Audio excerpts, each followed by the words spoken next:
तो dining hall की एक मेज लेके आई। बोली सर ये अद्भुत मेज लाई हूं मैं। कोने पे लगता है ना वो मेज कंसोल। मैंने कहा ये क्या है? बोले देखो इसमें कुछ नहीं दिख रहा। मैंने कहा हाँ बटन दबाओ। दबाया, उसमें से नीचे से बाहर जो घर बना रहा है वो बाहर बना रहा है। और तुम कह रहे हो संस्कृति में कि तुम कह रहे हो तुम्हारी बेटी का विवाह स्थायी रहेगा, तुम्हारे बेटे का विवाह स्थायी रहेगा। तुमने सोचा कि मंदिर की बात पहले करें, बाहर की बात कोई और करेंगे। किसके यहाँ था बाहर?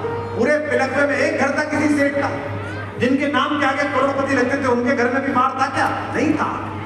तुम नए रईस पैदा हुए, तुमने बहुत लक्ष्मी पैदा कर ली, तुम बड़े लक्ष्मीपति हो गए कि राजनगर में कोठी बना रहे हो 1000 मीटर में, तो बाहर बनाओगे। और बनाओगे तो जैसा बो रहे हो वैसा काटोगे। 21 साल की उम्र में लड़का दारू पी के बदतमीजी करेगा। ये जो एंजाइटी है, इस सामान के साथ सफर करो पर सामान के स्वामी मत बनो। हमारा नगर सेठों का नगर। कलकत्ते में एक सेठ ने एक पंडित जी को बुलाया पूजा करने के लिए और कहा कि पंडित जी बड़ी जबरदस्त मिल लगाई है, बड़ा फायदा हुआ है। गांव से पंडित जी बुलाए थे, बहुत उनका सम्मान किया। और जब विदा करने लगा तो फर्स्ट क्लास के डिब्बे चलते थे पहले लकड़ी के, 2 ही लोग उसमें चढ़ते थे। उसमें आधा डिब्बा पंडित जी के सामान में भर दिया। 11 रजाइयां, 21 चद्दरें, मार चांदी के थाल, खाने के कपड़े वपड़े सब भर दिए, पूरा भर गया। और पंडित जी मिला। जब सेठ लोग चले गए तो लास्ट में आखिर में एक और सेठ जी चढ़ने आए। वो एक छोटा सा होल्डर और एक चमड़े का बैग जिसमें पैसे थे उसे लेके चढ़े।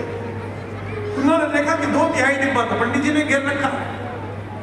वेश देखा ब्राह्मण का, सात्विक साधु का, भगवे में प्रणाम किया। महाराज प्रणाम, आयुष्मान भव आयुष्मान भव। महाराज कहीं से आ रहे?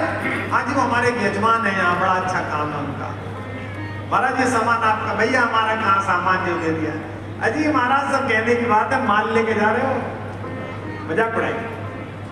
सेठ आप हो कि मैं? देखो इतना माल आपका, मैं तो एक सूटकेस में हूँ। पंडित जी चुप रहे, बोले भैया मेरा क्या है, जो दे दिया मैं ले जाऊंगा, गाँव में रख लूंगा, मंदिर में रहता हूँ।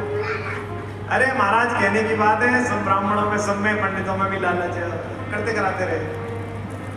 अब उस जमाने में इलाहाबाद में इंजन बदलता था कोयले का, उसमें 1-1.5 घंटा लगता था। गाड़ी रुकी, सुबह का समय था 5 बजे।